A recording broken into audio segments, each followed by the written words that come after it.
What's up, y'all? Welcome to the OK Podcast. I'm your host, OK Sage.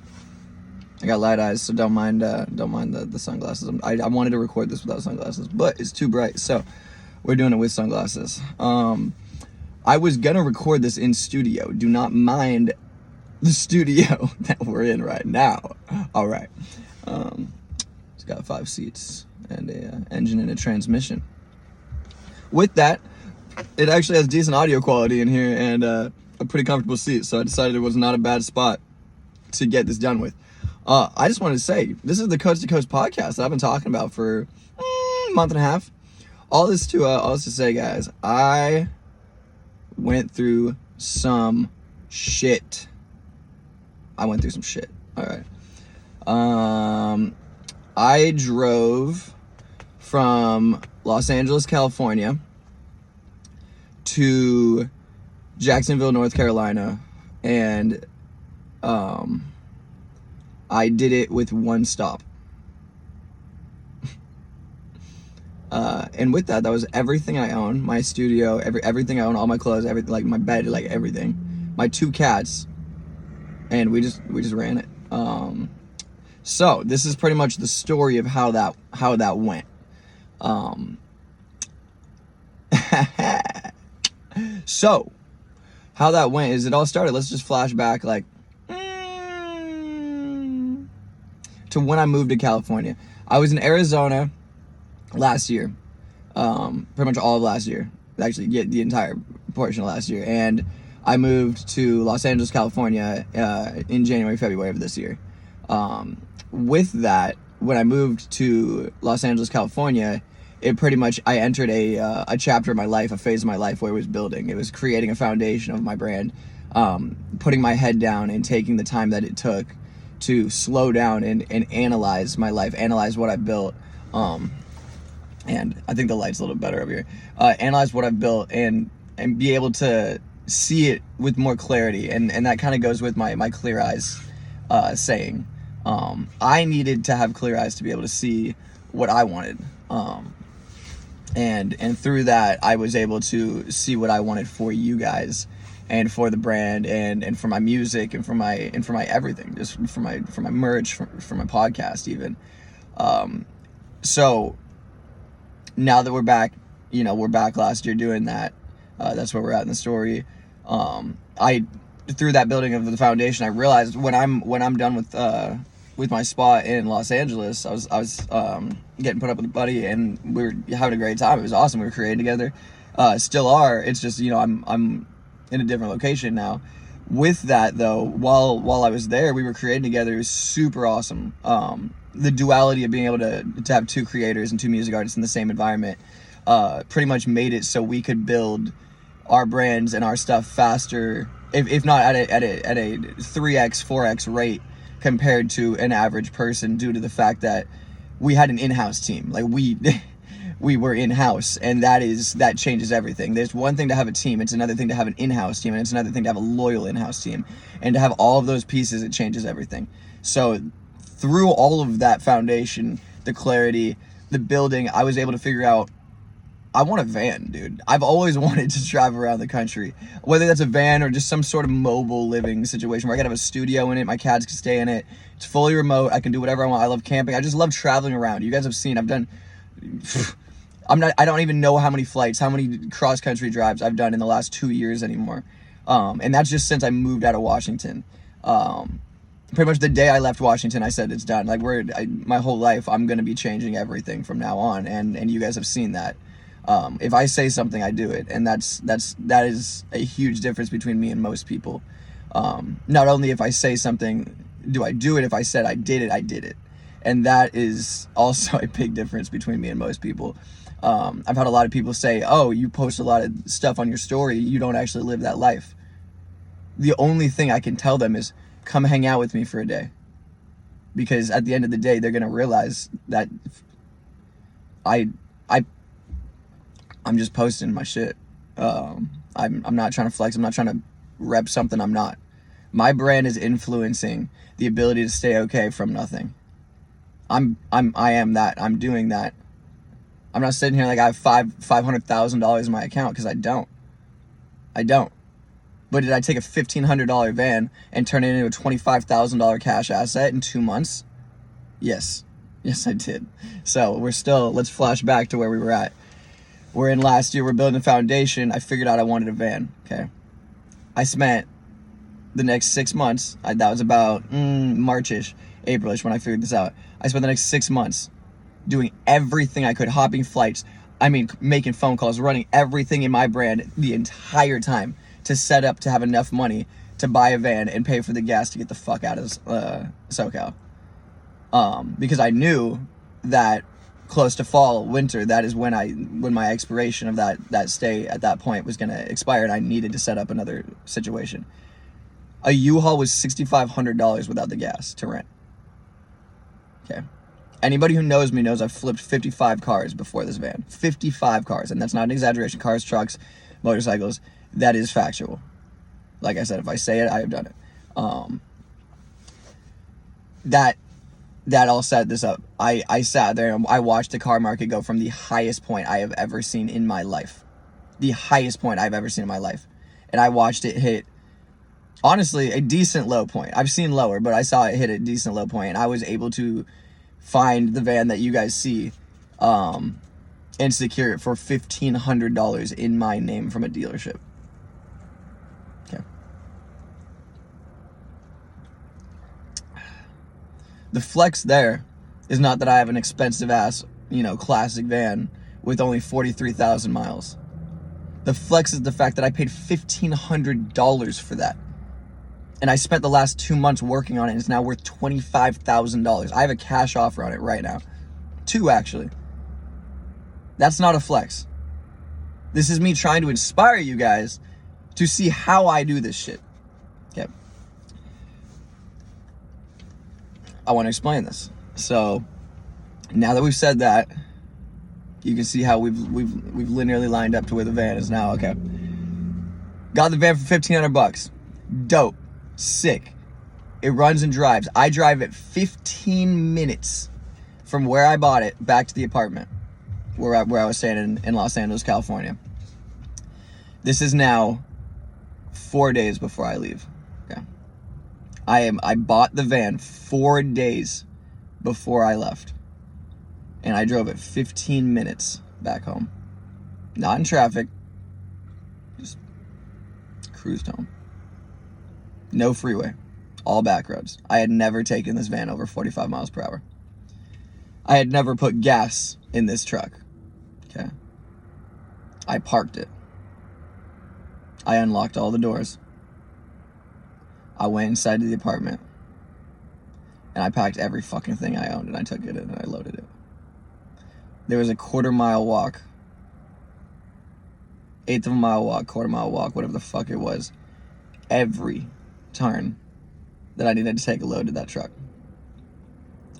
Shout out to Los Angeles apartments, city apartments, all right. I literally had to go down a hallway, boom, boom, boom, boom, down an elevator, out to the truck, back in, and also I couldn't get the truck or like any trailer or any of the van, anything into the under garage or anything in because it was too tall. So it was solo. Back and forth, back and forth, back and forth, back and forth. And what a lot of people don't realize is I've done this literally by myself every fucking time. Washington, Arizona again. Okay, then to Cali, then from Cali to here. And when I do this again, it's going to be the same. Okay. There's not another dude just loading boxes with me. That's all me. That's all me. I'm not paying for somebody to move this shit. Y'all want to know how this stuff happens? It happens because I do it. And I know that sucks sometimes to realize. Like, the one thing stopping you from doing it is literally doing it. And it's a really shitty fucking thing sometimes. But guess what? Sometimes you need to be told it. So I'm hoping that this inspires people. I'm really hoping that this inspires people. Like, I had so many people look at me like, this is impossible. And I'm like, watch, I'll do it.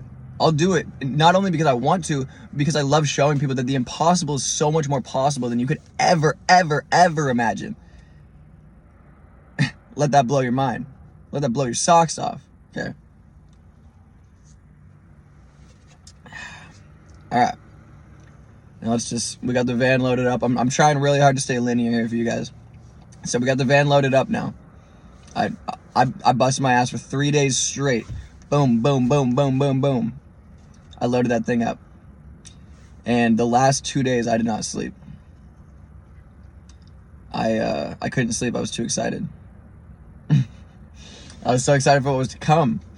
This was a huge ride of faith. Like, I was driving literally from one side of the country to the other side by myself, and I didn't have money saved. I rode faith. This whole thing is faith. I didn't have a backup plan. I didn't have AAA. I didn't have car insurance. I didn't have good tabs on it even, because they haven't mailed them to me yet. That is how new this fucking truck still is to my name. I had not even put gas in this truck. I had checked the oil. I started that thing and we went.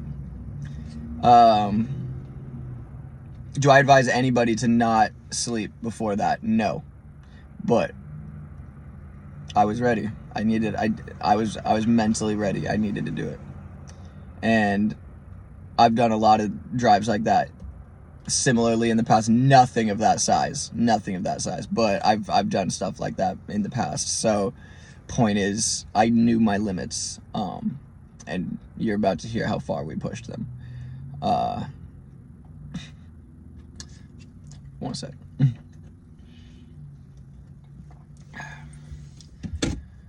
We turned the key and we started the truck at 1:15 in the morning a month ago. I wish I remembered the exact date. It's in my phone somewhere, but at 1:15 in the morning, Saturday morning, we started the truck. After driving straight back from Chino, which is an 1.5-hour drive, I drove to Chino and back in the same day without sleeping again, and then left straight, after cleaning the room that I was in, mopping the floor and everything. So I then hopped in my truck and I left after grabbing my cats, and I filled up, got a tank of gas, and the next time I got gas, I was at the end of the California state line, and we were crossing into I think that's where we were crossing into Arizona about that point. And we filled up again. Everything was going smooth. Honestly, it was pretty smooth the whole way, if I'm being honest, but you'll hear where it gets interesting.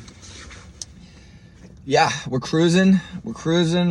Everything's going well. We're driving through the night. Don't forget, we left at 1:30 in the morning, so it's dark. I'm not seeing shit. Like, it's I'm in a van that I'm in an 83 van, fully loaded with everything I own. I mean, this is probably 2 tons worth of shit. And we're driving. It's fun. I'm cruising. I love, anybody who knows me knows I love driving, man. I got a big bus steering wheel. We're just cruising. I got everything. I didn't have music because I didn't have a radio. I didn't even have the radio working in the fucking thing yet. Anybody who knows me also knows that with that flipping of 55 cars, this being the 56, I've put in a couple radios in my day. So it was a little disappointing to not have the time, the funds, and the money to do that yet. But let that show how much I prioritize these experiences. All right. Music didn't matter. What mattered was that trip. Okay. And it went like, we're cruising. It's dark. I'm getting gas. We filled up once in Arizona. We got through Arizona pretty quick. Arizona to New Mexico is a pretty quick hop. You go SoCal up, Arizona, New Mexico, and then keep on riding. And this is where I'm cruising. Texas was super long. I didn't stop. So, like, you got to think, I didn't stop to sleep. So I'm still driving. I'm still driving through all these states. We drive straight through Texas. We keep going. And this is where it gets interesting. At about hour 30, maybe hour 32 straight, I had not slept. Everything was getting, like, it you'll hear people say, like, blurry, but it wasn't blurry. That's the weird part. I'm gonna get really real with some people on here. I have in the description of this podcast that drugs do get mentioned sometimes, so this is an advance notice. If you are sensitive, or you have listeners that are sensitive to drugs or anything of that psychedelic matter or conversations about that, this is a sensitivity warning, and I would like you guys to skip 5 minutes ahead from this point if you guys are a part of that. Okay. With that said, it literally felt like a psychedelic trip the entire time. I have done a lot of shrooms in my life, and I'm gonna tell you guys right now, I've taken doses that would make grown ass fucking men shit themselves. All right. I have never experienced something like I experienced with the mental chemical compound that was created from staying up 32 hours and driving across the country. That was crazy. I was not only hallucinating cars in front of me on the road, like, I mean physical cars. And anybody who knows me knows I'm a self-aware motherfucker. Like, I know what's happening. I got my head on a swivel. Like, I didn't get to this point by not being aware of what's happening in my life. Point being, I truly believed that there was a semi-truck right here and a car right there, and so, like, headlights behind me. Lo and behold, this is a straight road with no turns. Okay, straight freeway with no turns. I'm driving through Texas. It's probably like, remember, I'm on 32 hours. We're at the end of Texas. I'm only probably like 4 hours from my destination now. And the freeway bends, and I bend with it. Like, I'm driving, like, I wasn't veering off the road or anything, so don't worry about that.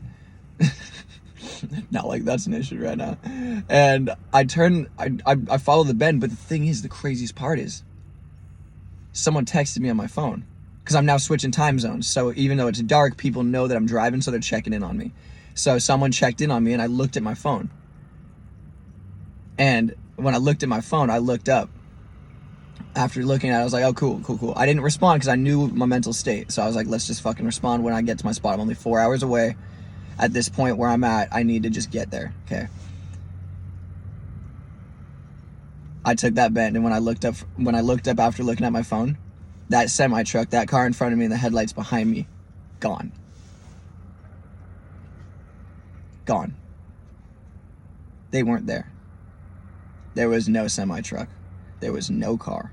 And there was no headlights behind me. It was just me on that fucking road.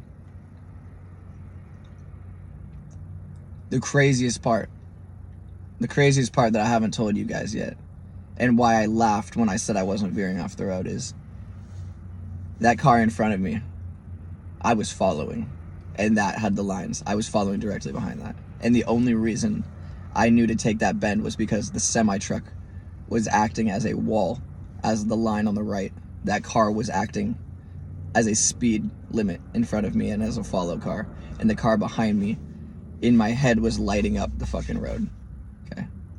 All this to say, mentally, those figments of my imagination, those hallucinations, those are the only reason I'm fucking alive right now.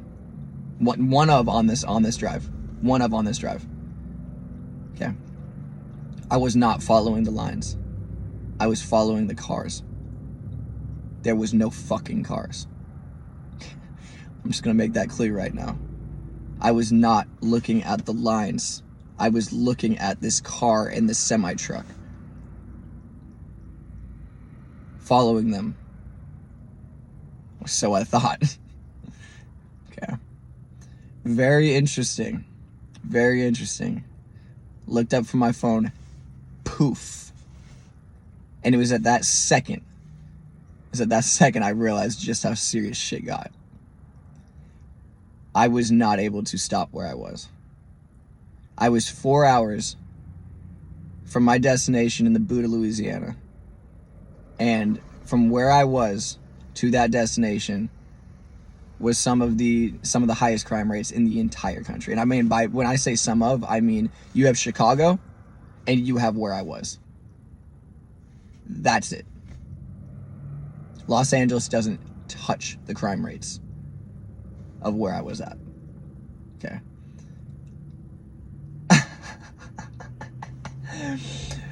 Let's just say I could not stop.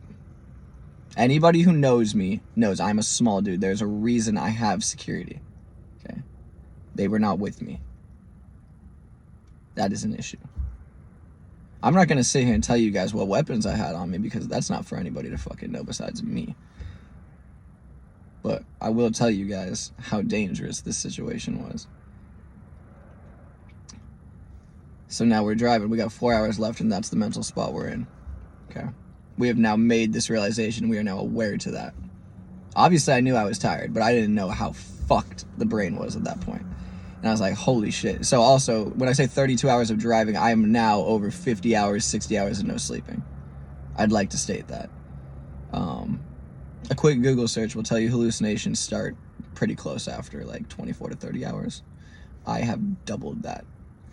And I've also driven 32 hours of that straight, solo, with no stops. Besides gas, of course. So, with all of that, we're making our way. I'm just keeping the needle right on the speed limit, and we're just taking it. I got the windows down. I'm slapping. I'm literally I had marks on my face. I am hitting myself in the face so hard that I'm literally leaving marks on my face. And I'm not kidding about that. I'm being dead serious. This is 100% legit. I don't drink coffee because I don't like the taste of it. I was not drinking Red Bulls because since I'm ADHD, the caffeine throws me backwards. Like I end up getting tired.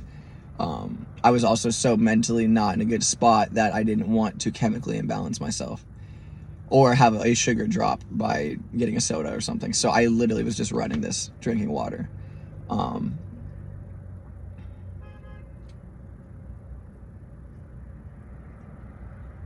I drive through Georgia. We get through Texas, I drive through Georgia, we're getting through the South. Everything is going fine. I have made it 32 hours, 33 hours, 34 hours. We're taking. I am literally now 32 minutes from my Louisiana studio. Nothing has gone wrong. Everything has gone good. A van that I had driven 15 minutes, never over 45 miles per hour. I'd like to say never over fucking 10 miles before I fucking left, like of driving. Never over 45 miles per hour have I taken that van until I left. All this to say, this van had no issues. It did perfect. This thing was destiny, baby. We are 32 minutes away. We're on E. I have just enough gas to pull up to my studio, park, and get into that bed and sleep for the first time in 4 days. And all of a sudden,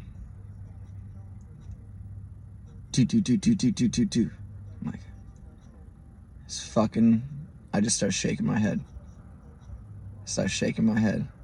And I said, no.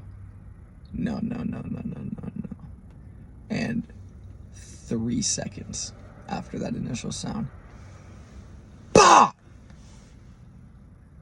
Bah, bah, bah, bah, bah, bah! I'm in a van that's weighing 2 tons right now going around a corner. And my driver's side rear tire explodes, delaminates. The entire tread on the tire stripped off the tire and wrapped itself around my axle.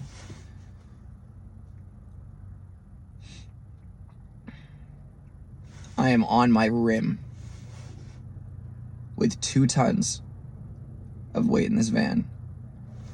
No car insurance, no AAA, no roadside assistance, a bad spare, and all 3 other tires being the exact same age and exact same tread wear as the one that exploded.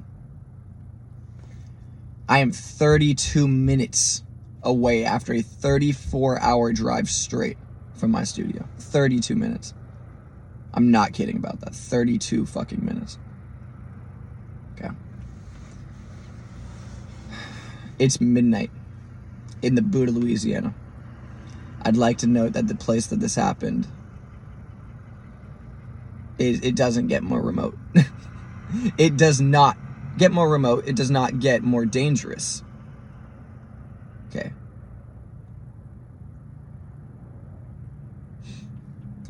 I was able to get the van off the side road.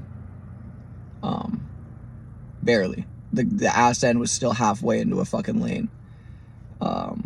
and I had the flashers on, and I was just praying nobody flew around the corner, because if they did, they were going to either kill themselves or kill me. So I literally, it was freezing cold, and I had to get out of the van on the off chance that someone hit it.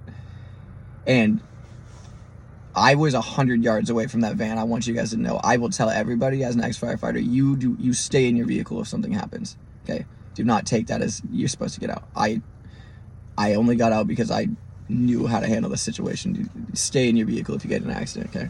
Let someone, you take that, all right? Don't get out. Point is, got the vehicle off to the side, was able to get out and see that the driver's side rear tire had absolutely just imploded itself and wrapped itself around my axle. So I go to check my spare. The thing's flatter than a fucking doghouse. I'm like, all right, this is great. So I sit there and I'm like, I barely have enough gas money to literally get to my studio destination right now. And don't forget, from Louisiana was just my stopping point where I was setting up that studio location, and I still had to get to Jacksonville, North Carolina. That is another, that's still 15 hours of driving away. Okay.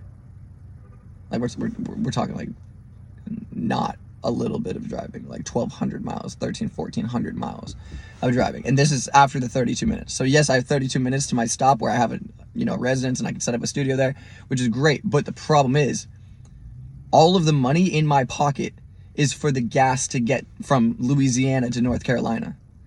So what do?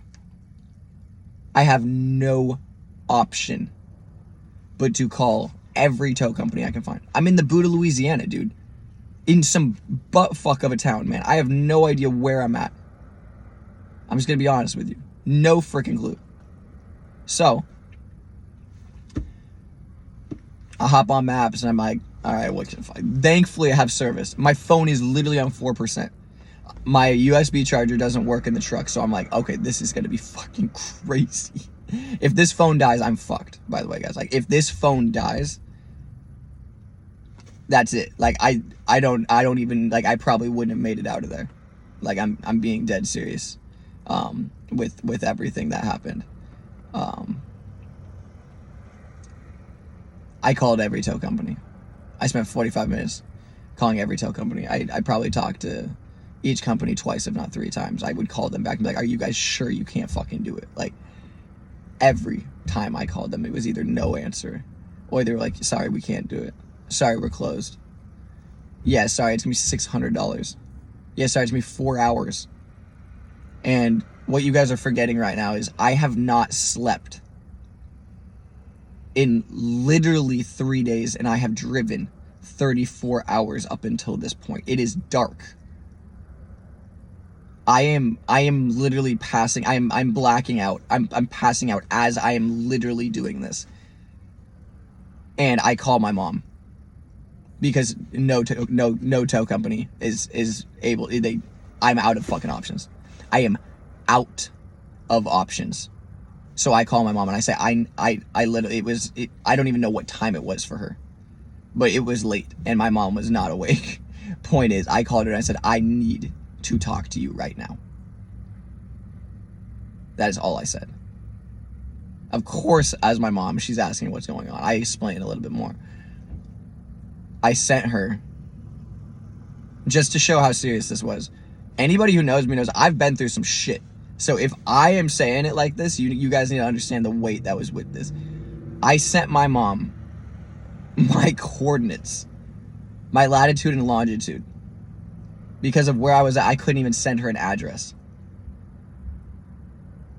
Off of that latitude and longitude, I told her, if anything happens, this is where I'm at.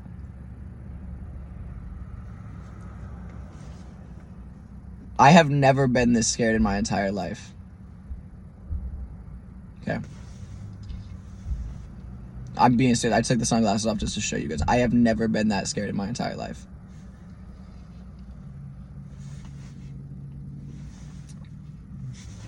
After an hour of sitting there and not sleeping for 60 plus hours, driving for 34 hours, I'm sitting there and I had just spent an hour calling every tow company in the fucking state, and not a single one could fucking help me out. I am in one of the highest crime rate areas in the entire country, and I am a small 115-pound white boy wearing a white fucking puffer. and everything I own in the back. Anybody who knows me knows this. Some of the things I own are not things that I can necessarily protect without my security or proper handlings. This was not a safe environment for me. Okay. So I told my mom, I said, I have no options. I am fucked. And I said, I just need you to sit there and talk for a minute or two while I figure out what I'm gonna do. And she did. And she did. Because she's a good mom. And she sat there and she talked to me. And she just started saying shit, man. And I figured, I said, hey, I gotta end this call really quick. I'm gonna call the cops. I'm gonna figure this shit out and I'm gonna call you back. And my mom was like, what? Okay. I'm not saying more than this on this fucking podcast. But if I'm calling the cops to come to me in a remote location by myself, without my team, without anybody, let alone just me calling the cops to come to me and my vehicle, I promise you, I am out of options. Anyone who barely knows me knows that. And I did. Called the non-emergency line. They didn't answer. So guess what I did? I sat there for a minute and I asked myself, is this an emergency? Is this worth 911? And part of me was like, no, there's people who deserve this line to be open more. And then the other part of me was like, you literally almost just passed out while you were debating that. If I pass out, it's done. If I pass out, it's done. I probably will not literally walk out of that van in the morning. Okay. This sounds like an exaggeration. I'm not exaggerating. I'm being dead serious. This is how it went down. I dial 911. They pick up. I explain the situation. And the first thing the dispatcher says is, where are you again? It's not what you want to hear. That is not what you want to hear from a dispatcher. So I read her my coordinates again. And she said, okay, I just wanted to double check. And I said, okay. And then she said, all right, I've got an officer coming out to you right now. Hang tight.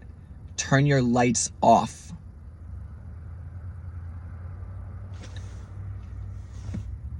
Turn your lights off. At night, when I'm in the road. The fucking dispatcher told me to turn my lights off, roll my windows up, and lock my doors and sit in my car. She said, lean your seat back so you're out of the view and wait. And I said, why? That seems very interesting. And this is when I realized, I didn't realize how serious this was at this point, guys. You got to remember, I'm from the West Coast. I knew about the South, but I didn't realize how bad this was until this dispatcher was saying this. And she told me, she said, you're not from around here, are you? And I said, no. She said, well, the people who are from around here are going to realize that. So try as hard as you can to just hang tight. And I said, okay. I said, okay. All right, I'll see you soon. Pretty much. And I sat there and I waited. I called my mom back and I said, you got to keep me awake. You have to keep me awake until this cop comes. And I said, when he comes, you need to pray for me every second until he drives away. Because I'm at just as much risk from that cop as I am from someone pulling up. And I'm not saying more than that. All this to say, the cop shows up 30 minutes later. Flashing lights and sirens, flies up, opens his door. I open my door. I hop out. I'm holding my vape, but it kind of looks like a gun or a knife. And African American cop. I absolutely respect him. Have nothing against him. He was a super nice guy. At the time, though, like, we didn't know each other, so he just hops out, and I hop out, and I'm holding my vape, but he instantly puts his hand on his fucking gun. And I said, "Hey, sir, this is a nicotine vape. I just want to let you know. I can put it in my pocket if you'd like."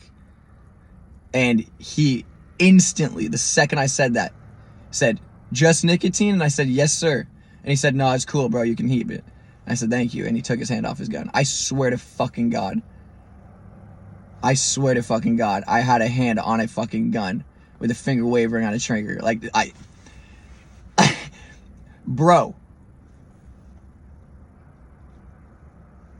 This is why you gotta just be aware of your surroundings. And I said that, and the second I said that, he kind of backed off a little bit, but this guy was still hesitant as fuck, man. And I started to, I explained, I'm like, "Look at the situation, like this is what's going on." And he's like, "Okay, blah, blah, blah, blah." And I told him, like, I was like, "Dude, I can't get a hold of any toe in this whole place, man." And he's like, "You're not from around here, are you?" I was like, "No." And he's like, he looked at me, he looked up and down, he's like, "Yeah, buddy." He's like, "I'm not leaving your side until we get this figured out." And I was like, "This is weird." I was like, I was like, "Thanks, man. That's really nice of you. Like, that's really cool. I appreciate that." Also in my head, I'm like, Jesus, I'm really just trying to get out of here, dude. I'm not trying to hang out with the cops in Louisiana, you know, like, don't know if you remember, but weed's not really legal. Okay, that's all I'm saying. Point being, I'm just hanging out with a fucking state patrol from Louisiana, man. I was like a small 115-pound white guy who almost had a gun drawn on him because of a fucking vape in the dark. All this to say, we're not getting this dialed in, all right? He's like, all right. He's like, "I got a tow company." He's like, we got him on call because we're the police department. So he's like, they work for us. We like pay a retainer. I was like, cool. He calls them. He gets them out there. Took him like 15 minutes. They finally come out here. And the guy literally starts hooking up my truck. And I was like, "You haven't even told me how much this is going to cost." Like, I was like, "Is this just like a Louisiana thing?" Like, I was like, "You don't even fucking ask." And then the cop and the tow guy, this is what they fucking told me. "You have another option?" And they said it like that. Like, "You have another option?" And I was like,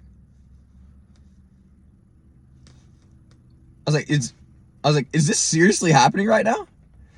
And this is like, they didn't stop hooking up my truck. My truck's still getting hooked up to the tow truck. And I was like, no, I really don't, you motherfucker. No, I don't. But thanks for asking permission to hook my truck up. Like, that's private property, for one. For two, you haven't even told me how much it's going to cost. For three, you don't even know where you're taking it. So, all this to say, I'm like, how much is this going to cost? Like, and this guy's like, "Oh, let me run some numbers." He's like, where do you want it? And I'm like, well, maybe this was a great question to ask, like, before you started hooking it up. I didn't say that, though, obviously. I want to make this clear. I'm not talking like this, because I'll explain why in a second, but I'm not talking like this. The tow truck guys and everything are like wild, all right? Like, dude, guys, I'm just sitting there pretty much like, okay, like I'm gonna explain how this went down. The tow truck guy is hooking up my stuff, and I asked the cop, I said, "Hey, is it normal for them to," this is exactly what I said, "is it normal for them to hook it up without asking where it's going, or like for a price or anything?" And he was like, "No." He said, "It's not normal." And I said, "So why?" And he stopped me before I finished, and he said, "You are not from around here. They know that. I know that." I was like, "The fuck you get now, son? Okay, don't forget, I have not slept for 60 plus hours. I have just driven 35 hours, and I'm stuck, blown up on the side of the road with the tire blown up. The truck's good, okay?" Guys, I'm sitting here getting told this by a police officer who's watching illegal activity happen on my truck. He's literally watching this happen. And I'm like, all right. Yeah, this is, wow, this is okay. And I'm starting to remember what the dispatcher told me. Okay. Now I'm starting to think about what the cop told me when he pulled up. And now I'm starting to see how the tow truck drivers are operating. And I'm realizing where the fuck I am. My phone has 1% when this was all happening. I had, when they said, what are your other options? And they said it like that, I literally was like, I don't have any. So I was like, how much is it? He comes back after I told him where I needed it. It was 32 minutes down the road. He comes back, and this is what he tells me. He's like, it's going to be $280. I was like, $280 for what? Y'all got to remember, the minimum wage in Louisiana is like fucking $8. I'm pretty sure like $8 or $9, $7. How is a tow truck company charging me $280 to drive 30 minutes? It was 18 miles, by the way. 18 miles of towing for $280 in the boot of Louisiana. Okay. I was forced. Also, I'd like to state that when I hopped in that truck, after I was like, yeah, I guess I have to fucking pay this. Like, I have no choice. I literally have no choice, guys. I have not slept for 3 days. Like, no choice. I have no choice. There's no options. No options. I called my buddy. I called my buddy I called him probably 34 times. My buddy in Louisiana, I called him probably 34 times. And hey, when you're watching this, bro, I'm not upset at you, but just keep your phone on next time. I called him literally so many times I can't even fucking remember, but he accidentally fell asleep because he works a ton, like busts his ass working, and he accidentally passed out while he was waiting up for me and couldn't pick up. So I'm doing this alone. I'm doing this alone, thousands of miles from anyone. And this is the setting. And I'm sitting in this tow truck, and I got a cop behind me sitting here fucking watching. I'm like, why is the cop still here? Like, the truck's loaded up. The van's up on the truck. We're in the tow truck. We have an agreed upon price. I'm like, why is the cop still here? And we start driving away. The cop follows. He turns his lights off and is following us. I'm like, this is weird. And the tow truck fucking driver, so I'm in the tow truck. I'm in the fucking tow truck. And these tow truck drivers are like, yeah, so it's going to be $280. Also, that's cash only. Okay, I'd like to point out, I don't carry cash. That's not my thing. I don't like cash. Okay? They didn't tell me that this was cash only. It's literally 1 a.m. and they're telling me it's cash only on a $280 tow from an out-of-towner. And I'm like, what fucking company's cash only?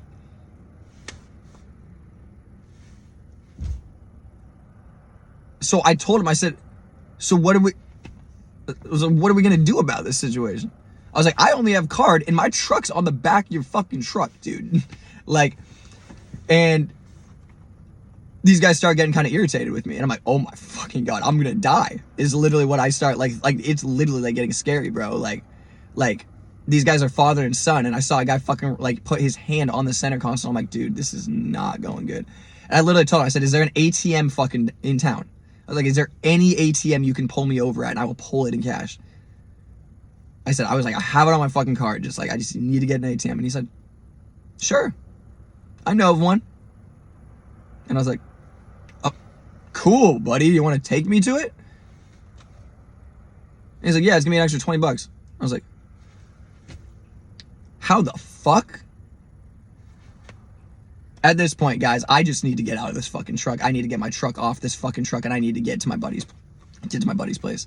And like I'm literally, like, you guys know my mental state. Like, a normal person slept going through this would be fucking crazy. But being where I'm at, it's still crazy.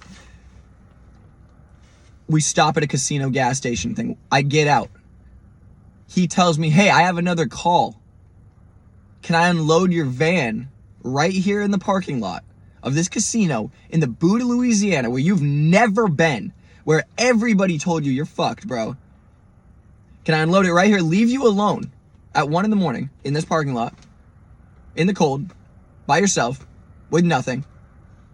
Go run this call, and then come back, and then keep on driving you to your destination? I was like, what the fuck did you just say to me? This is what I said. I said, how much you knocking off the price? And I'm serious. That's what came out of my fucking mouth. You guys can tell I'm getting serious now because I was getting serious. I said, how much you knocking off the price? And I said it like that. And he said he'd make it $240. Clean. That's $60 off, guys. That's $60 off the cash price that he said before. This is still ridiculously overpriced. I mean, this toe should have been $100 max. I'm being serious. Anyone else I know down there has told me that this toe should have been $100, $80. There's no fucking... All this to say, he leaves. He unloads the truck and he leaves. I say, fuck it, dude. I pull the $240 in cash. He leaves. He comes back 10 minutes later and he's like, hey man, I guess they canceled the call. Loaded the truck up. And I was like, shit, I just saved $60. Like, for just sitting here for 10 minutes. What I didn't say though is, when I was standing there in that parking lot next to my van, 100 yards a football field away was a police officer. The same police officer that was at my scene. I swear to God, he knows this tow company. I don't know what the fuck was going on, guys. I don't know what the fuck was going on. I don't know if he got chipped in. I don't know what the fuck was going on. All I know is he was riding that whole thing.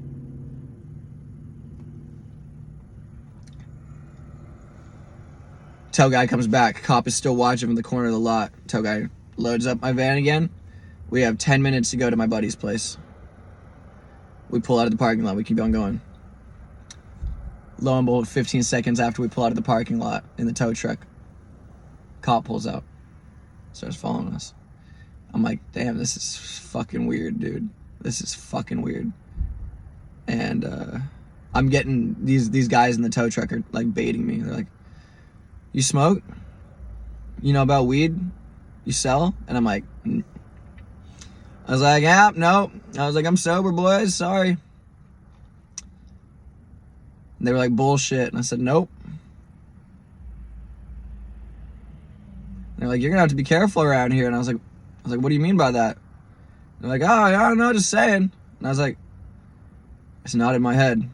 And I'm just sitting there quietly. I have not slept. Remember that. I'm just sitting there. We get within 2 minutes of my buddy's place, and he stops the truck. Looks over at me. He said, you got my cash? I said, I'll have your cash when we're there.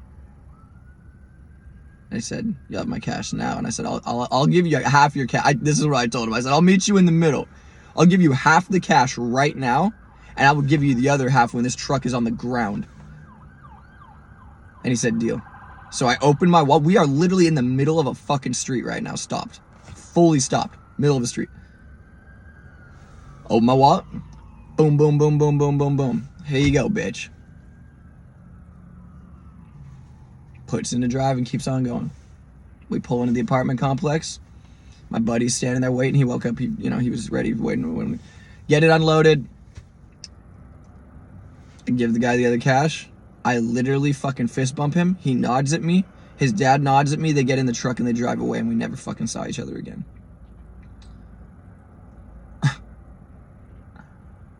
Guys, I don't have words. Oh, and that was just to Louisiana. Okay.